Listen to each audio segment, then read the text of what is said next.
नमस्ते बच्चों, कैसे हो? उम्मीद है आपकी पढ़ाई अच्छी चल रही है। आज के टॉपिक के बारे में जो अपना लास्ट वीडियो मैंने शेयर किया था उसमें हमने उदारवाद के बारे में चर्चा की थी। भारतीय राष्ट्रीय कांग्रेस की स्थापना, उदारवादियों का प्रभाव, उनकी मांगे, उनकी कार्य पद्धति और उनका भारतीय राष्ट्रीय आंदोलन में योगदान क्या रहा, इन सब पे हम चर्चा कर चुके थे। तो बच्चों आज थोड़ा उग्रवाद देख लेते हैं, ठीक है? और आपको कंफ्यूज होने की आवश्यकता नहीं है। यदि एग्जाम में आपसे यूँ पूछा जाता है कि गरम दल और नरम दल की भूमिका बताइए या गरम दल के प्रमुख नेताओं का नाम बताइए, नरम दल के प्रमुख नेताओं, तो जो उदारवादी थे वो ही नरम दल के थे। बच्चों देखो टर्म पे जाओ, उदारवाद यानी जो बहुत लिबरल है, नरम है, उसे ही तो बोलते हैं हम उदार, तो वो एक ही चीज़ है। ऐसे उग्रवाद और गरम दल, उग्रवाद होता है जो गरम स्वभाव का होता है, तो इन्हें हम उग्रवादी बोल देते हैं। टर्म में वैसे है नहीं थे, ऐसा नहीं है कि उग्रवादी थे, लेकिन क्योंकि इनकी कार्य पद्धति और इनका जो सिद्धांत था वो थोड़ा नरम दलवादियों के जो लिबरल सिद्धांत थे उनसे थोड़ा हटके था, ठीक है? इसलिए इनका नाम उग्रवाद। और तो हम उदय के कारणों में जान जाओगे आप इन्हें उग्रवाद क्यों कहा गया। तो आज हम चलते हैं कि उग्रवाद के उदय के कारण क्या थे। आप लोग इस पीडीएफ में सारी चीज़ें देख लीजिएगा। मैं बस आपको थोड़ा समझा रही हूँ कि अभी तक का जो आंदोलन चल रहा था, जो उदारवादियों की जो संस्मरण और प्रार्थना पत्र देने की जो नीतियाँ थी, समय समय पर वो एक साल भर में कांग्रेस का एक अधिवेशन आयोजित होता था और 1885-1905 तक कांग्रेस पर उदारवादियों का प्रभाव रहा। और उदारवादी साल में एक बार अंग्रेजों के सामने अपनी मांगे रखते जब भी कांग्रेस का अधिवेशन होता था तब। तो उग्रवादी क्या कहते थे कि इस तरह मेंढक की तरह टर्राने से ही हमारी बातें नहीं सुनेंगे, आप इतने प्यार प्रेम से प्रार्थना पत्र देते हो इनको कि ये हमारी मांगे, आपको क्या लगता है कि अंग्रेज है और ये सुन लेंगे हमारी बातें इस तरीके से करने से? इन्हें ये भाषा समझ में नहीं आती। उग्रवादी बोलते थे कि इन्हें अगर इस तरीके से समझाओगे तो ये हमें कुछ भी नहीं देंगे। और इसका परिणाम उन्होंने देखा भी कि 1892 का जो एक्ट आया वो उदारवादियों को संतुष्ट भी नहीं कर पाया और धीरे धीरे अब इसी वजह से उदारवादियों का प्रभाव कांग्रेस पे कम होने लगा था और अब उग्रवाद का उदय हो रहा था। तो जो भारतीय में जो असंतोष था 1892 के एक्ट से कि हमने यार इतने प्रार्थना पत्र दिए, इतने संस्मरण दिए, साल भर में एकत्रित होते हैं, बार बार हमारी मांगों को रखते हैं कि हमें ये चाहिए, विधान परिषदों में हमारी सीटों को बढ़ाओ, सेना का खर्चा कम करो, जो तुम्हारी सेना पे खर्चा हो रहा है, जो शिक्षा पे ज़्यादा व्यय करो, ये उनकी काफ़ी सारी मांगे थी। ICS में भारतीयों की एंट्री हो इसलिए उसकी उम्र बढ़ाओ, जो कर्जन के समय 21 से 19 साल कर दी थी उसको वो बढ़वाना चाहते थे क्योंकि इतनी कम उम्र में भारतीय लैटिन की परीक्षा पास नहीं कर पाते थे और जिस वजह से वो ICS में एंट्री नहीं ले पा रहे थे। तो जानबूझ के किया गया था वो एज कम करने का, थोड़े अंग्रेजों का कूटनीति, उपनिवेशवादी हित थे उनके अपने।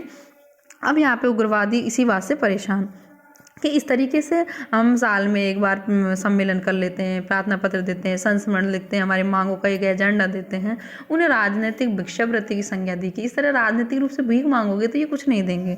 तो इस बात से और 1892 का जो एक्ट आया था उसने इस चीज़ को साबित भी कर दिया कि वाकई में इन्होंने तो हमें कुछ भी नहीं दिया। थोड़े उदारवादी भी अब अपनी जो कार्य पद्धति थी उस पर भी शंकित होने लगे थे। तो जो अब तो पहला कारण हम यही देखेंगे, कांग्रेस की विफलता। कौन सी कांग्रेस? वो कांग्रेस जो 1885 से 1905 तक कार्य कर रही है, जिस पर उदारवादियों का प्रभाव है, वो कांग्रेस विफल हुई है। यहाँ कांग्रेस द्वारा सरकार की मांगों के प्रति उपेक्षापूर्ण रवैया अपनाया गया। 1892 का एक्ट भारतीयों को संतुष्ट नहीं कर पाया। बाल गंगाधर तिलक, लाला लाजपत राय और बिपिन चंद्र पाल जैसे नेताओं का उदार नीतियों में विश्वास समाप्त हो गया। ये 3 नेता थे प्रमुख उग्रवादी। यदि ये पूछा जाता है कि गरम दल के प्रमुख नेता कौन थे, उग्रवाद के प्रमुख नेता कौन थे, तो आपको बताना है बच्चों कौन? लाल बाल पाल, आपने सुना भी होगा। बाल गंगाधर तिलक, लाला लाजपत राय और बिपिन चंद्र पाल, इन तीनों को ही हम लाल बाल पाल कहते हैं, ठीक है? तो पहला कारण तो ये था 1892 का जो एक्ट था, जो उसमें कांग्रेस की विफलता साफ झलक रही थी। अब दूसरा हम देखेंगे कि इंग्लैंड में भी कुछ जो उस समय वहाँ पे शासन था अनुदारवादी दल यानी कंजर्वेटिव पार्टी थी इंग्लैंड में। 1885 से 1905 का जो पीरियड था और वो थोड़ा सा जब कंजर्वेटिव पार्टी का वहाँ शासन आया तो उसने भारतीयों को भी शंका की दृष्टि से देखा और वहाँ अविश्वास, क्योंकि आप देखो उसके नाम से ही पता चल रहा है कंजर्वेटिव, यानी वो अपनी सोच में ही कंजर्वेटिव है, संकीर्ण दृष्टि है उसकी, तो वो भारतीयों को कैसे खुले दिल से अपना सकती थी? उनको भारतीय नस्ल, इसी ने तो कहा कि ये काले हैं, असभ्य है, इनको क्यों हम शासन दे रहे हैं, क्यों हम अपना इन्हें हम सब सभ्य बनाने की कोशिश कर रहे हैं, इनको संस्थाएं देंगे क्या हम? ये इन्होंने कांग्रेस बनाई है क्या? और कांग्रेस की इनकी मांगों को हम मानेंगे? इनको खुद तो कुछ आता नहीं है, ठीक है। तो ये अविश्वास था उनका भारतीयों के प्रति। आईसीएस में भारतीयों को समानता का अधिकार नहीं दिया गया। जिस उम्र बढ़ाने की मांग को बार बार उदारवादी रख रहे थे उसे पूरा नहीं किया गया। रुड़की इंजीनियरिंग कॉलेज जो खोला गया था उसमें भी भारतीयों के प्रवेश पर रोक लगा दी। इससे भारतीयों में बहुत ज़्यादा असंतोष बढ़ा। उन्हें लगा कि इंग्लैंड जो अंग्रेज है, इंग्लैंड वासी हमारी बातों को नहीं सुनना चाहते। तीसरा हम देखते कि आर्थिक शोषण। आपको पता है दादा वही नौरोजी ने जो धन निष्कासन का सिद्धांत दिया उसमें अंग्रेजी सरकार का जो रवैया था, जो धन की जो लूटमार थी, किस तरह उन्होंने भारतीयों को गरीबी के दुष्चक्र में फंसा दिया, वो साफ साफ उससे झलक रहा था। कैसे यहाँ का धन वहाँ जाता और वहाँ वो पूरा एक चक्र था कि यहीं का पैसा उसी से वस्तु खरीदी जा रही है, उसी वस्तु को बाहर भेज के लाभ कमाया जा रहा है, ठीक है। तो एक दुष्चक्र था जो टूट नहीं सकता था। इन्हीं के वजह से भारत में 18 बार जब अकाल पड़े, क्योंकि अंग्रेजों की आर्थिक नीति, ऐसा नहीं था कि अकाल अंग्रेजों ने पड़वाए ना, अकाल तो प्रकृति की ही, जो भी था प्रकृति का कोप कह लो, प्रकृति की शक्ति थी। अकाल पड़ा, लेकिन क्या अकाल पहले नहीं पड़े थे क्या? अंग्रेजों के आने से पहले अकाल नहीं पड़े थे? पड़े तो तब भी होंगे, लेकिन उस समय की व्यवस्था ऐसी थी कि कम से कम भारतीय जनता पेट तो भर लेती थी। जो भी शासक थे, चाहे मुगल काल की बात हो, सल्तनत की बात हो, वो इतना स्टोर करके तो रखते थे कि जब भूखे मरने की स्थिति आ जाती थी तो अपने अन्नागार को खोल देते थे भारतीय जनता के लिए। लेकिन ये क्या अन्नागार खोलेंगे? इन्होंने तो सारा कुछ लूट लिया, पैसा कुछ छोड़ा नहीं। भारतीय बुनकरों की स्थिति कैसी कर दी, उद्योगों को, कुटीर उद्योगों को समाप्त कर दिया। और रही सही कसर जब पूरी कर दी, जब उस किसान के पास एक भूमि का टुकड़ा था और उसको भी जितने भी बंदोबस्त थे, चाहे रेतवाड़ी हो, चाहे स्थायी बंदोबस्त हो, महलवाड़ी, सारे में उन्होंने इस तरीके से जमींदार को मालिक बनाया कि जमींदार को पता था किसान से लगान लगेगा नहीं और इस भूमि को मैं हड़प लूंगा, क्योंकि पहली बार भूमि को विक्रयशील वस्तुओं की सूची में डाला था अंग्रेजों ने। नहीं, अब से पहले भूमि अचल संपत्ति में गिनी जाती थी, भूमि का कुछ भी नहीं हो सकता था।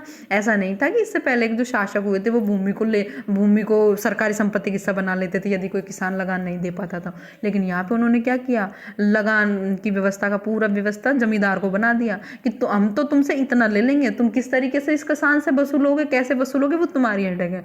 अब दबाया हुआ जमींदार क्या करेगा? यदि किसान लगान नहीं दे पा रहा तो वो उसकी ज़मीन को ले लेगा कि लाओ ज़मीन मुझे तो गिरवी रख के मैं देता हूँ तुम्हें पैसे। तो इस तरह जब वो ज़मीन को गिरवी रखा जाने लगा तो यहीं से उसके पतन की शुरुआत हो गई। किसान तो यहीं मर गया समझ लो, क्योंकि जब उसके पास एक अचल संपत्ति थी, कम से कम वही तो उसका सहारा था हर अकाल में। जब भी उसकी फसल नहीं होती थी कि भाई ठीक है चलो इस बार फसल नहीं हुई, अगली बार तो मैं मेरी भूमि से कुछ ले ही लूँगा अपन। लेकिन जब भूमि नहीं बची, जमींदार ने उसे ही अपने पास रख दिया और उसको बेच दिया किसी तीसरी पार्टी को, तो किसान क्या करेगा? तो इन्हीं अकालों ने, ये जो अकाल पड़े, उस अकाल में जो भयावह स्थिति हुई भारतीय जनता की, उसका कारण अंग्रेज थे। अकाल तो प्रकृति के ही कोप थे, लेकिन जो बुरी स्थिति बिगड़ी उन अकाल की दशा में, वो अंग्रेजों की देन थी। उनके पास खाने के लिए पैसे नहीं, उनके पास अन्न नहीं। वो देश जो अन्न का इतना बड़ा भंडार था, वो आज अपने किसानों का पेट नहीं भर पा रहा था। 1898 में बम्बई में भयानक प्लेग फैल गया, भारतीयों के साथ दुर्व्यवहार हुआ। वहाँ पे देखा, दो अंग्रेज अधिकारी थे, थोड़ा उनका नाम, एक तो कैप्टन रैंड था, एक आर्मिस्ट था, उसको दो भारतीय थे जिन्हें चापे कर बंदूक संज्ञा दी गई। जब उन्होंने देखा कि किस तरह ये भारतीय जनता, जब महाकाल की स्थिति थी, उनकी भूखे मरने की दशा थी, तो इन्होंने भारतीयों के साथ दुर्व्यवहार किया। उनको कोई अनुदान नहीं दिया, उनको कोई खाने की वस्तु, वो जब भी जाते थे बल्कि उनके साथ उल्टा बुरा व्यवहार और करते थे। इस बात से क्रोधित होकर दामोदर और बालकृष्ण चापेकर बंधु थे, इन्होंने उसे गोली मार दी। और इस घटनाओं से उग्र राष्ट्रवाद को प्रोत्साहन मिला। इससे उन उग्रवादियों ने सोचा यही सही तरीका है, ये लोग नहीं अपना व्यवहार बदलते, तो इनको तो बंदूक की भाषा ही समझ में आती है। लोग बेचारे उदारवादी कहते थे नहीं नहीं अच्छी कौम है अंग्रेज, अच्छा है कि इनका हमारे ऊपर शासन है, वरदान मानते थे वो तो इनके शासन को। तो देखिए विचारधारा में कितना अंतर है यहाँ। शिक्षा, बेरोजगारी जैसे मुद्दे भी बढ़ रहे थे। अब देखो अगला कारण, सामाजिक आर्थिक कारण। भारतीयों के प्रति असम्मान और भेदभाव की नीति से लोगों में उग्रवाद की भावना। अब देखो आप किसी नस्ल विशेष के साथ यूँ कह रहे हो तुम तो काले हो, असभ्य हो, और उनको दुत्कार रहे हो, उनके साथ दुर्व्यवहार कर रहे हो, तो कौन सी कौम है जो उसको झेलेगी? तो इस चीज़ों से एक असंतोष भारतीय जनता में किया, ये हमारी धरती पे आके हमारे साथ ही दुर्व्यवहार कर रहे हैं, आप देखिए हमारे साथ ऐसा व्यवहार करे तो इनको हम क्या माने। थोड़ा ये कारण ऐसा रहा जिसकी वजह से ऐसा लगा कि यहाँ की जो दशाएं हैं तो उन दशाओं में तो असंतोष उभरना लाजमी ही था। जितना मैं समझ पाई कि आप उस दशा का अंदाज़ा लगा सकते हैं जब एक शासक कौम है जो शासित के साथ ऐसा व्यवहार कर रही है तो वो शासित उस असंतोष को कब तक झेल सकता है। इसके साथ ही कुछ ऐसे संगठन भी कार्य कर रहे थे बैकग्राउंड में, जैसे भाई आर्य समाज हुआ, रामकृष्ण मिशन हुआ, थियोसॉफिकल सोसाइटी। इन संगठनों ने मिलकर भारतीयों में गौरव की भावना जगाई कि आप अपना पास्ट उठा के देखो, आप स्वर्ण युग के हकदार थे, क्या अंग्रेज है इनके एनालिसिस और इनके विश्लेषण से अपने आप को आंकोगे क्या। आप अपना मूल्यांकन अपने इतिहास में जाके कीजिए, कैसे गुप्त काल स्वर्ण युग था। ऐसा कुछ नहीं था बच्चों। मैं आपको एक बात बता दूं, गुप्त काल को जो स्वर्ण युग कहा गया है हमें नहीं पता कि वाकई वो स्वर्ण युग लायक। यदि हम जब एंशंट में आप लोगों को मैंने पढ़ाया भी होगा गुप्त काल के स्वर्ण युग का, तो विश्लेषण करने पर एक मत ये भी कहता है कि वह हर परिस्थिति में वह स्वर्णकाल नहीं कह सकते। कुछ वर्ग की दशा ऐसी भी थी जिनके पास खाने की स्थिति वहाँ पे भी ऐसी ही थी जैसे अब यहाँ हो रही है। लेकिन चूंकि अंग्रेज़ों की चुनौती का सामना जो करना था तो इन्होंने सोचा कुछ तो इनके सामने प्रेजेंट किया जाए अपनी कोई अच्छी चीज़, तब इन्होंने स्वर्ण युग की अवधारणा आई। लेकिन ये मत किसका है? औपनिवेशिक साम्राज्यवादी इतिहासकारों का। एक बात बताइए बच्चों, साम्राज्यवादी इतिहासकार कौन होंगे? जो अंग्रेजों के साम्राज्य को उचित ठहराते थे कि अच्छा ही हुआ जो अंग्रेजों ने तुम लोगों पे शासन किया, क्योंकि तुम इसी लायक थे कि तुम्हें कम से कम अच्छी अच्छी चीज़ें तो दे के गए।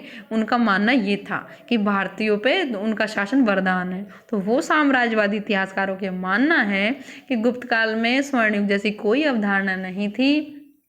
वहाँ भी कुछ वर्ग ऐसे थे जिनके साथ अत्याचार होता था, सामंतवाद जैसी प्रवृत्तियाँ वहाँ उभरने लगी थी, केंद्रीय सत्ता का अभाव था। तो ये चीज़ें तो हम देखो एंशंट में पढ़ चुके हैं, पर आप यहाँ देखिए हमें तो उनकी चुनौती का सामना करना पड़ रहा है ना।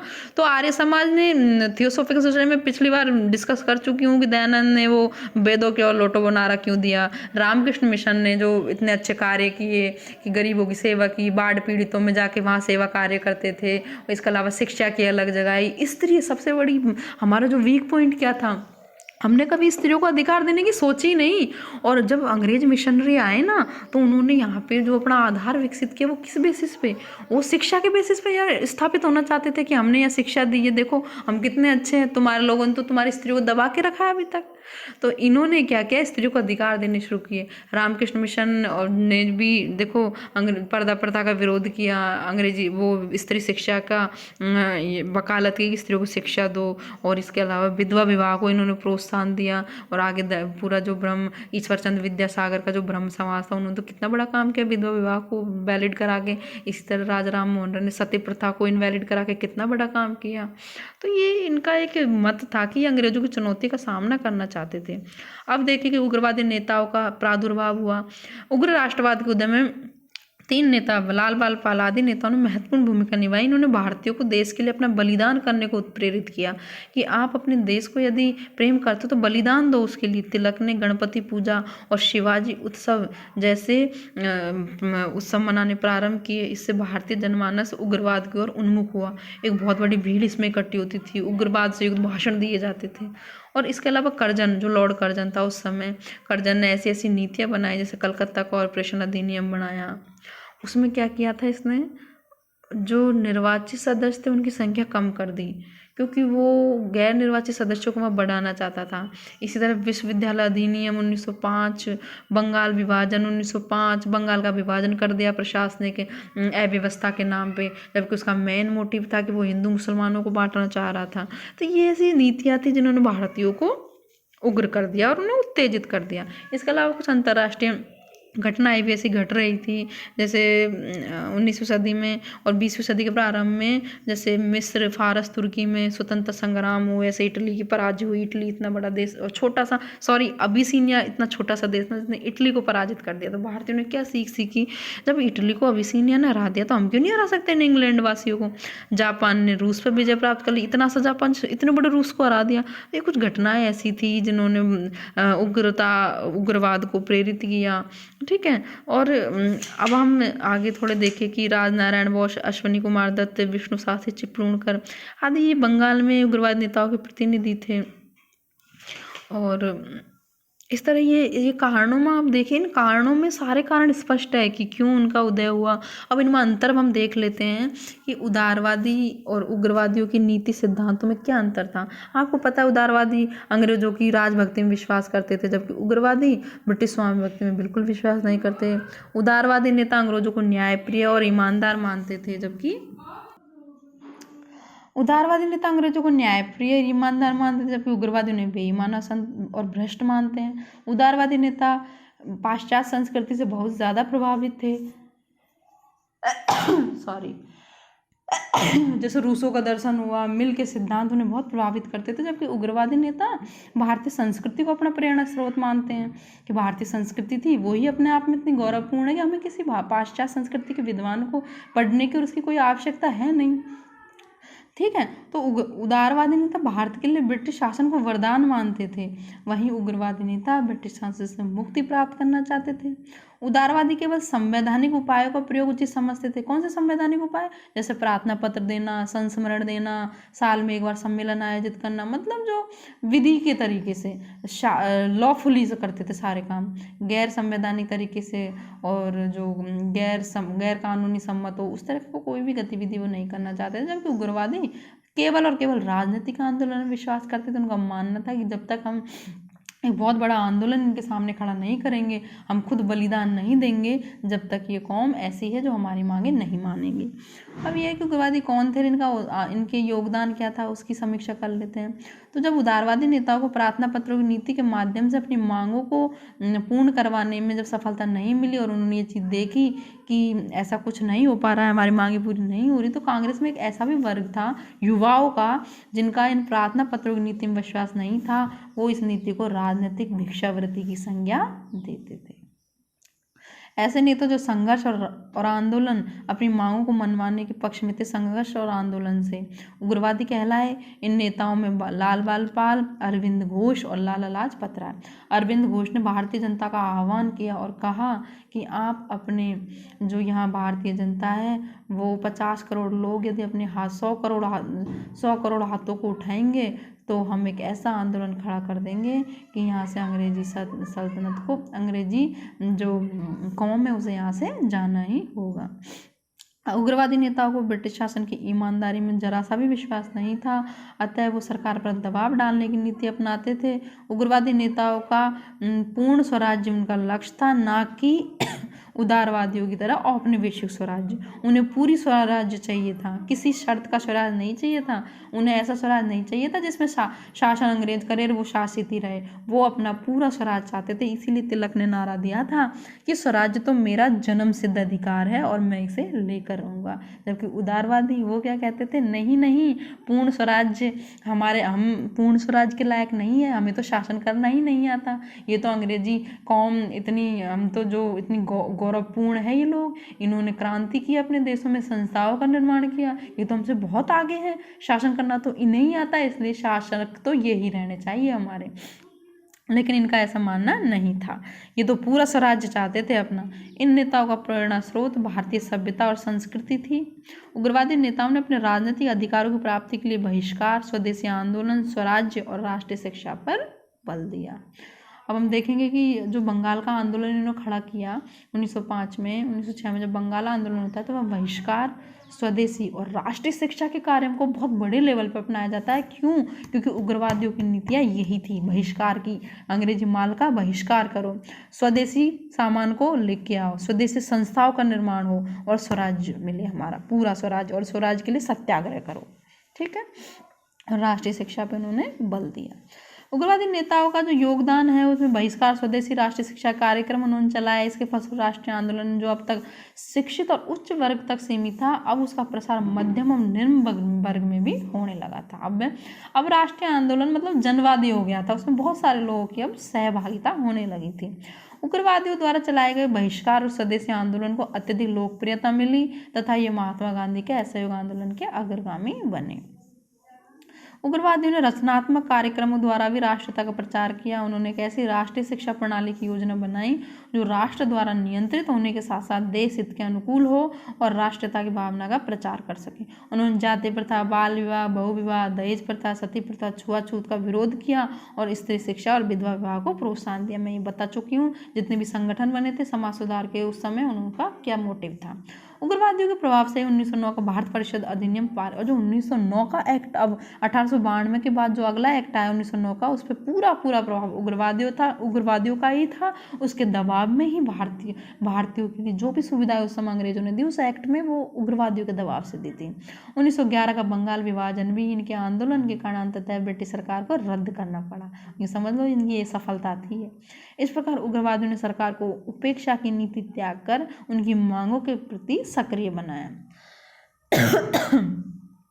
उग्रवादियों के कार्यों का एक बड़ा नकारात्मक प्रभाव जो रहा कि इन्होंने राजनीति को धर्म के साथ जोड़ने का प्रयास किया। जैसे तिलक ने जो गणेश उत्सव मनाया और जो शिवाजी उत्सव मनाया, इससे क्या सांप्रदायिकता को बढ़ावा मिला, क्योंकि कभी भी हम मुस्लिमों से ये उम्मीद नहीं कर सकते कि वो हमारे गणेश उत्सव में भाग लें।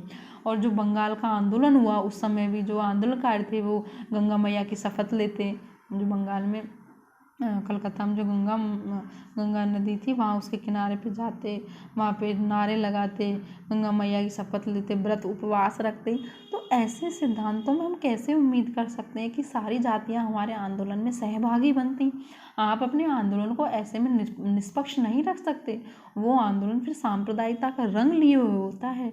तो इन्होंने जो सबसे बड़ा जो नकारात्मक इनका रहा नकारात्मक पक्ष, इन्होंने धर्म और राजनीति का थोड़ा घालमेल कर दिया और यह सांप्रदायिकता के विभाजन का आगे कारण भी बना इनका ये आंदोलन। तो बच्चों उग्रवाद का मैं समझ सकूँ कि आप लोग इनका विजन समझ चुके हो, इनका क्या उद्देश्य था, कौन कौन से इनके प्रमुख नेता थे और इस उग्रवाद के कारण कौन सा बड़ा आंदोलन सक्सेस हुआ, जो बंग का आंदोलन था, बंगाल विभाजन का, 1905 का स्वदेशी आंदोलन जो सत्याग्रह हुआ वो इन्हीं नेताओं के कारण सफल रहा और इसलिए अंग्रेज सरकार को झुकना पड़ा। 1911 का बंगाल विभाजन उन्हें रद्द करना पड़ा। ठीक है, तो ये वो चीज़ें थी कि जो कहते हैं कि एक अलग विजन होता है तो एक अलग दृष्टि भी होती है, उसकी सफलता के मापदंड भी अलग होते हैं। तो आज के लिए आज के वीडियो में आप इतना ही समझिए। अगले वीडियो में जो अगर हमारा अगला टॉपिक है क्रांतिकारी आंदोलन, वो मैं नेक्स्ट वीडियो में शेयर करूँगी। और बच्चों इन चीज़ों को थोड़ा गहराई में आप बुक से भी पढ़िए, मेरे जो PDF है, नोट्स है और मेरे जो वीडियो है उसके अलावा आप इसके बाद यदि बुक पढ़ेंगे या इससे पहले बुक पढ़ के इसको सुनेंगे या इनका जो मेरा PDF है शेयर करूँगी उसको देखें तो आपको ये सारी चीज़ें क्लियर हो जाएगी। तो आज के लिए इतना ही, धन्यवाद।